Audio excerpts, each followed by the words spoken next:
Hello. Merry Christmas. Happy New Year. It's early in the morning.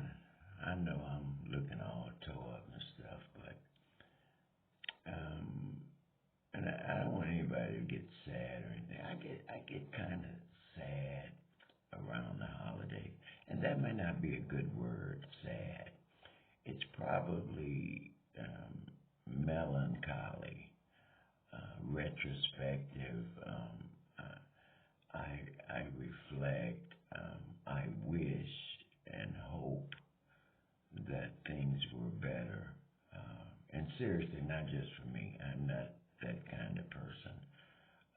I'm happy when those people that I like are happy. Um, if any of my friends have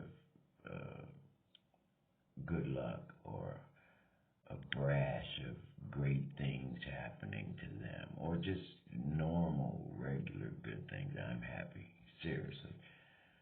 Just like paying my phone bill when I talk to those crazy automated machines and something goes awry. Um, while I'm speaking to the automated machine, or if I get a human being, I'm I'm not only thinking about myself and my bill. I'm thinking about all the other people who have the same situation. You get an alert on your phone saying, telling you to pay 38.41, and then 6 days later you get another alert. It says pay 38.41, and then 5 days later your home phone is not working. So you call them and they tell you that you owe $122.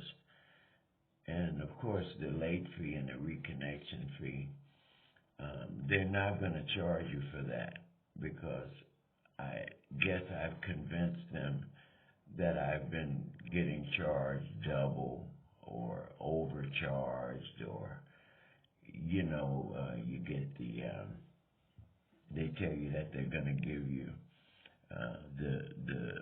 the high speed internet. You're going to get 300 megabytes per second. It's probably criminal if you do what I did. I for one whole year I paid for the business high speed internet, 300 Mbps. Finally, a technician guy that I know came to my home and helped me to download what they call AT&T Speed Tool Tester. I downloaded it on my computer, on my laptop, and my speed was 1.94 for 12 months, maybe 14 months. I paid for 300 megabytes per second, and I got less than 1.94. After 15 phone calls, I got a technician to come out. He was amenable. He was a nice guy. Well, the amenities and small talk, that went well. Which in today's contact with business people, that in itself is another rung on the ladder. That's a step up. If you get somebody to just smile and be nice, or respond to you smiling, that's a different kind of a thing. I don't want to get into all of that though, but I paid for that a whole year, and they never uh, took care of it or told me that. Anyway, my reason for calling is because I was back to feeling melancholy. I'm thinking about my family. My mom just died last year. My wife wife's mom died 31 days later. I have a daughter that lives way, way out in the suburbs, Toya. I have a younger daughter, Sarah. She moved out of town. A son, Ron Jr., Kayla, Rachel's my daughter. She's gone. But I want to, I love all my people so much. I want to wish my dad a Merry Christmas. Kathy, Reggie, Colby, Lindsay,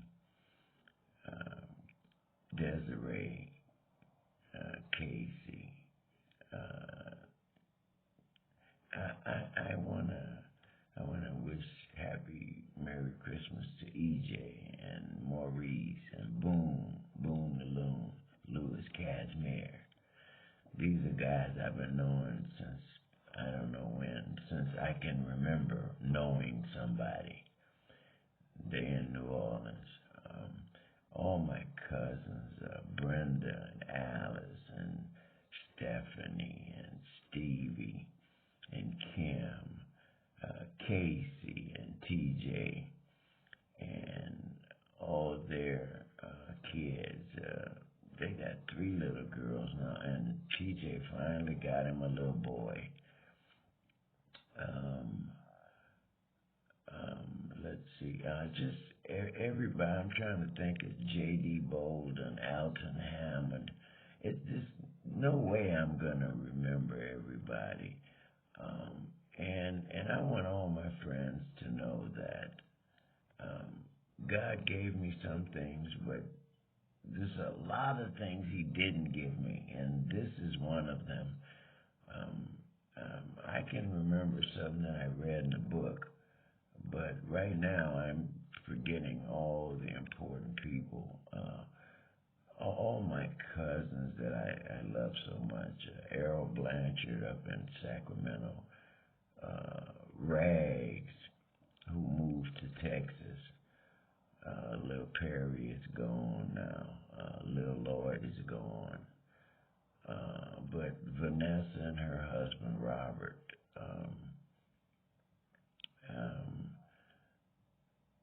Donna. Keith Plessy. Keith Plessy. Boy, I got so many stories to tell. Keith Daddy. Well, in New Orleans, there's a lot of people that's Poisson Blanc. A lot of Geechees and Gabbies. People say all that, but if you ain't from home, you might not know what that means.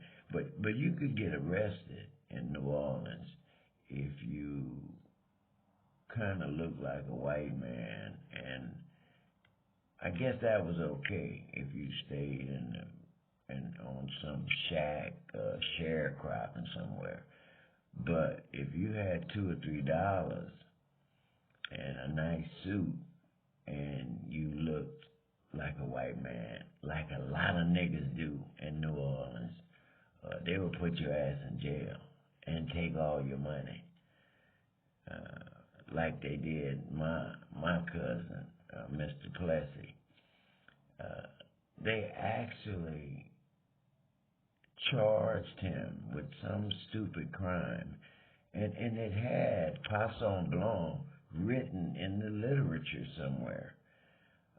I'm kind of, I don't know what color my skin is, kind of golden brown or something, but he was lighter than me, I think.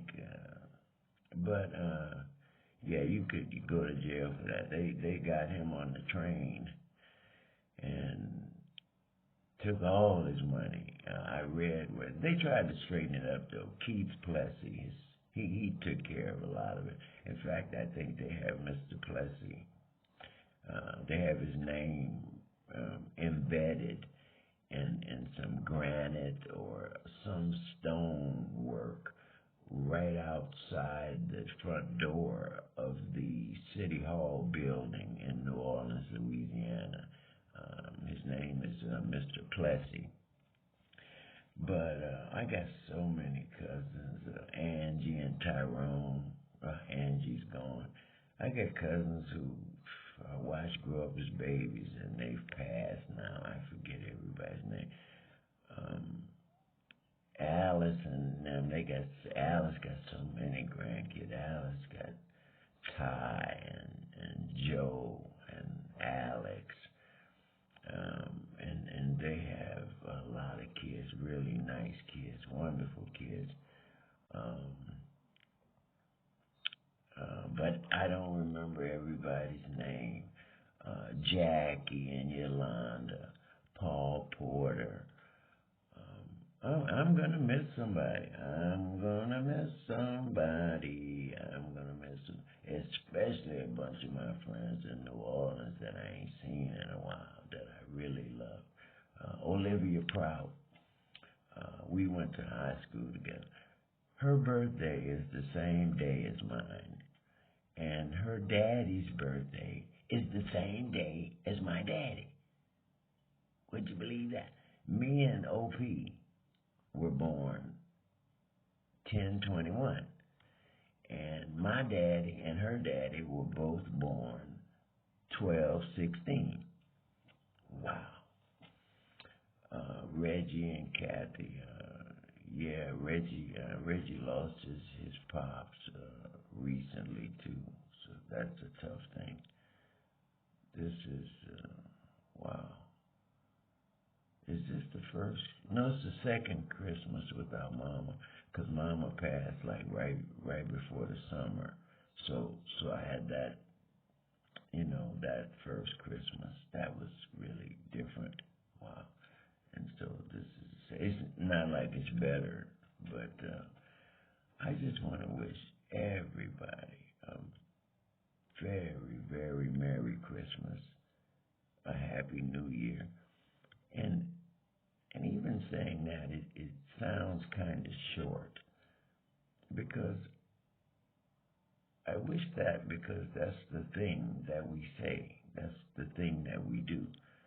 But everybody that I know, everybody that I love, I wish them God's blessings,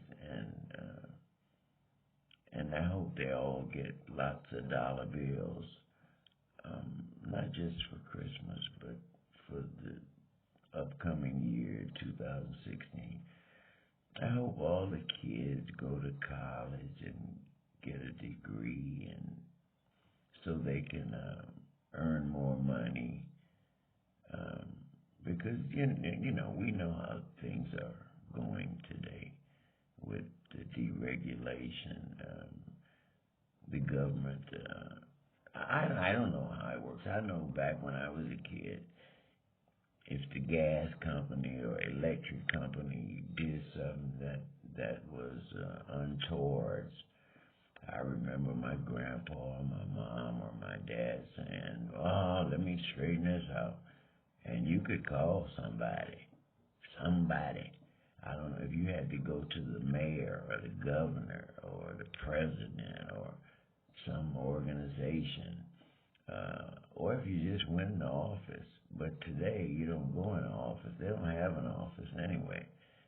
They have underground buildings, I guess, that are surrounded by lead in the walls, so that they cannot receive electronic transmissions or electronic receptions, because they could be 2 feet tall and talk to you like they're Godzilla, because they're at the other end of a computer or a telephone. Ain't no more sitting across the desk and telling you, well, your name is Rooney. How you spell it? Rooney. Well, we've been charging you $100 extra, and the name we have on that bill is Roonie.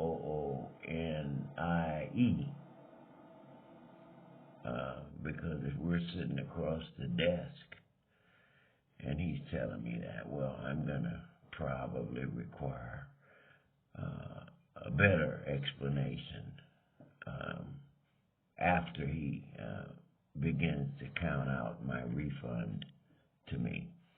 So, but they have it fixed that way now. But I wish everyone a very Merry Christmas. I'm not gonna stay on here too long because I'm gonna get sad in a minute, and I'm supposed to be a G, but I'll get real sad and start crying or something. But I'm only sorry that I know I'm not remembering everybody's name because I love all my people so much. Friends, we used to walk to the store and get candy, go to the park, go to Walgreens and get those little miniature footballs and go on the Claiborne Greens on Canal and Claiborne Avenue in New Orleans and play ball all day long. Get hot boxes on our skates and be in the backyard trying to fix our skates, trying to fix our bikes and stuff. I think about all that kind of stuff around Christmas. But all my brothers, sisters, cousins, let's see, my aunts and uncles, they've almost passed away. Steve Areno is still here. Steve Reno used to work at Free Tags Bakery on Gravy Street in New Orleans. He's gotten older naturally and a little sick now. His daughters are wonderful. They take care of him. I think he lives with Stephanie for like 2 weeks of the month, and then he lives by Alice the next 2 weeks, and it works out fine like that. It's great.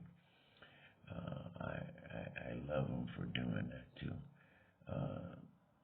Stevie and Brenda would probably be in on that deal too, but they don't live that close. Stevie lives way out in the suburbs somewhere, and Brenda is way in Oklahoma or somewhere, so they couldn't divide up that time like that.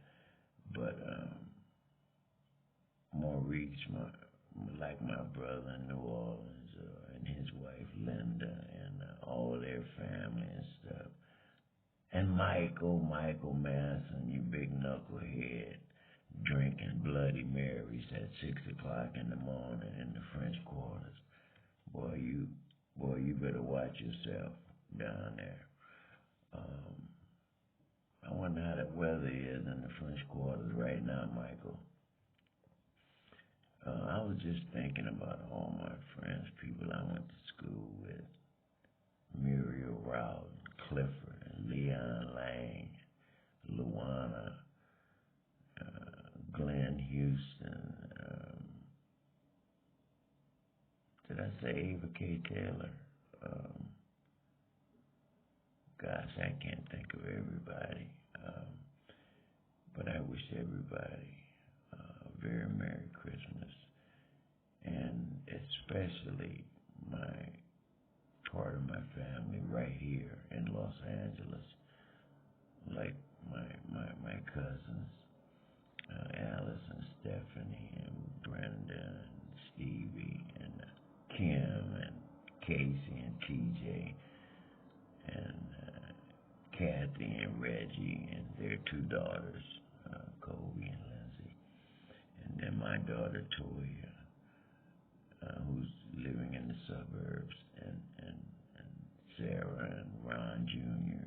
and Kayla, who's here with me, and my wife Lisa, and Belinda McCullough, whom I used to work with, and Diane Towner, and Donna Nichols and her husband Mike, and their son Mike Jr. and Malcolm, and Paulette and Merv Mervin used to work with us. Laura Cagle. I remember we was at Daniel Freeman one day, and we had a nurse, a substitute nurse, and we was doing a report, writing our, we were charting. Now, this was before report, we were charting. And the lady was walking around, and she was looking for some fingernail polish to put some, because she had some runs in her stockings.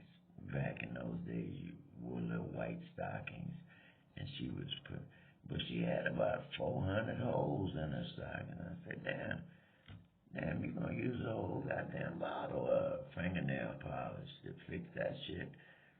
And Laura's so stupid. Laura was laughing, and she walked by me, and she said, Mr. Rooney, what you think happened? And I said, child, I don't know. Maybe she looked like she was in a brush fire or something. Child, we laughed about that for about the next 5 years. But anyway, I hope Sullivan Smith and J.D. Bolin and Dennis Reeves, and I'm trying to think of everybody. Nate Dancy, a great baseball player, played in the Negro Leagues.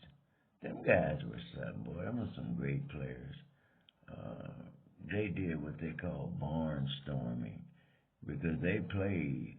If people were in the stands and bought tickets, well, that's how they got their money. That's how they played. People don't even know this, but a dude named McDonald and another dude, a pitcher and a catcher, and Nate, he played for Kansas City Monarchs.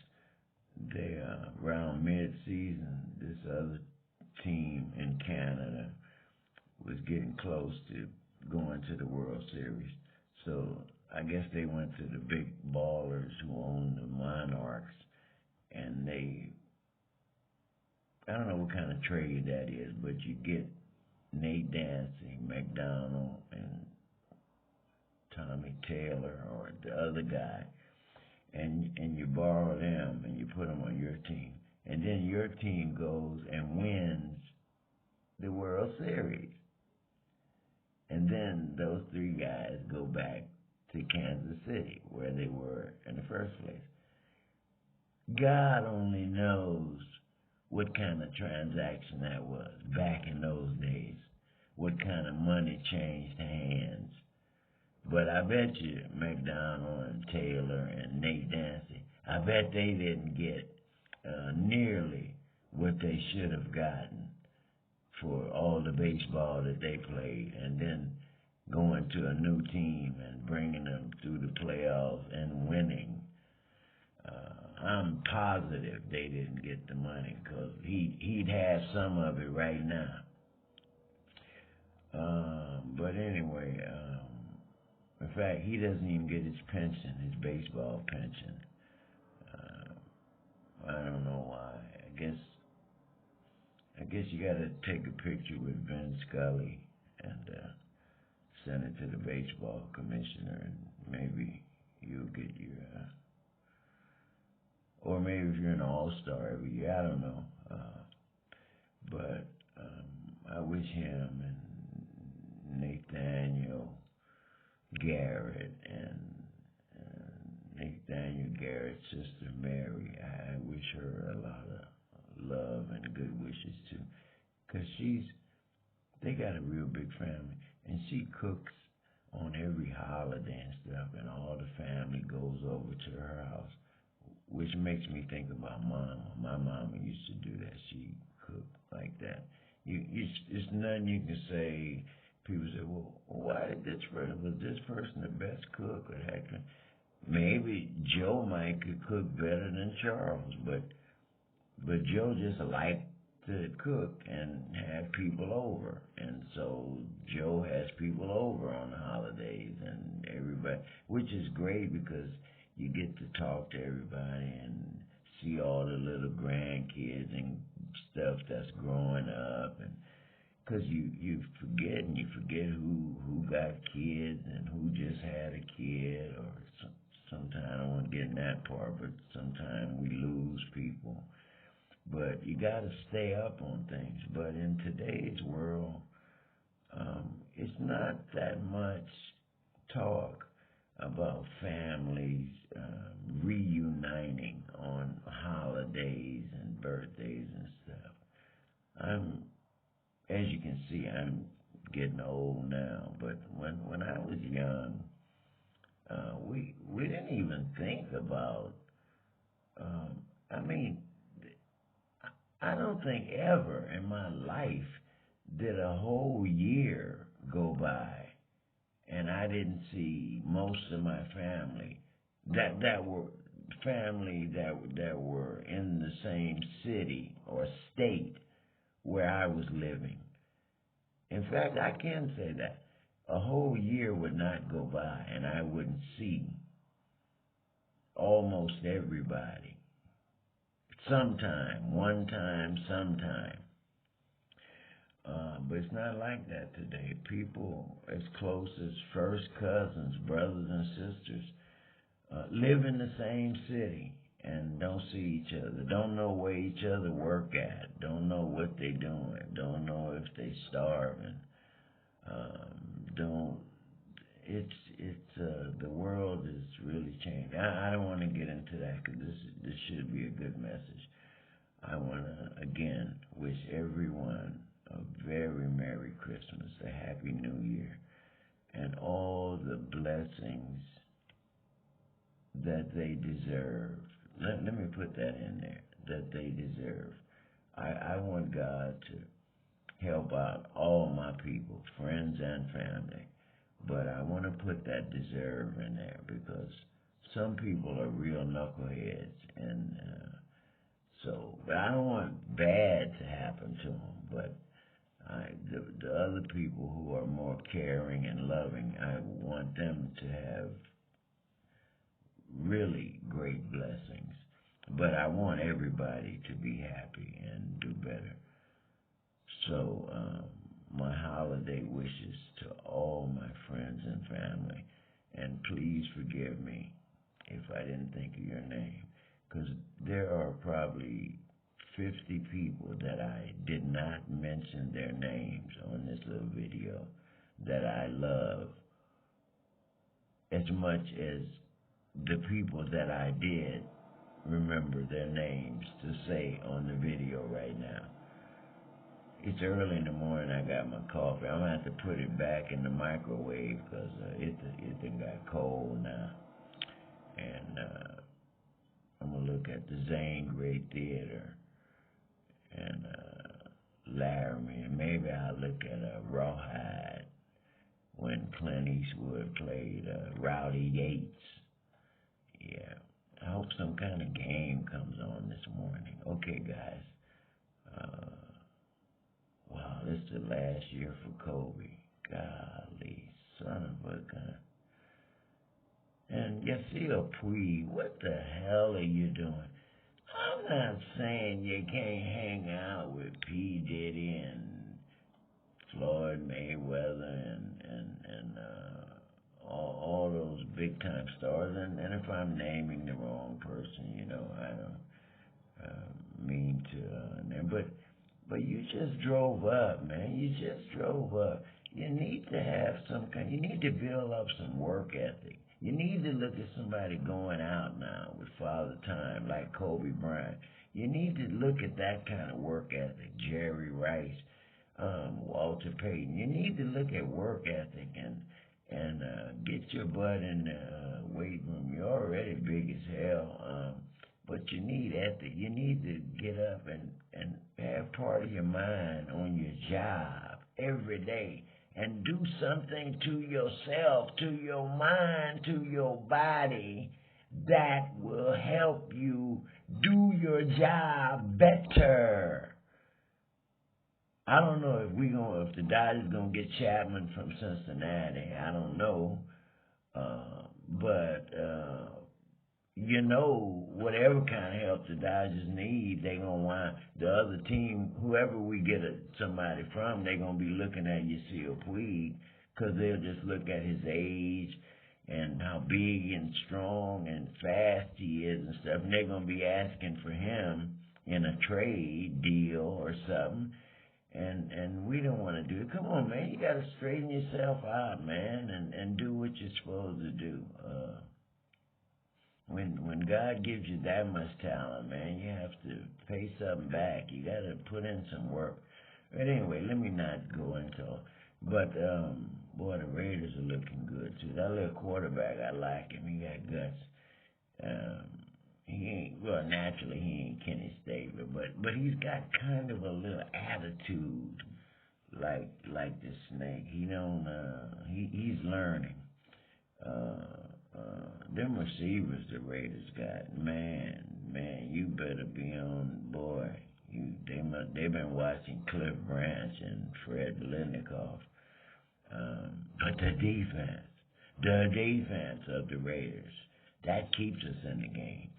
When we learn how to properly score, and take our time with it, the long bomb is okay. The long bomb is good, but I want to smash it down some people's throat. It eats up the clock anyway. But that Khalil Mack in the middle, that linebacker, and some of them other guys are following his lead. That defense is getting tough. They getting tough, really, really tough. But anyway, Merry Christmas and Happy New Year to everybody. I love everybody. Primo RJR, Big Ron, signing off.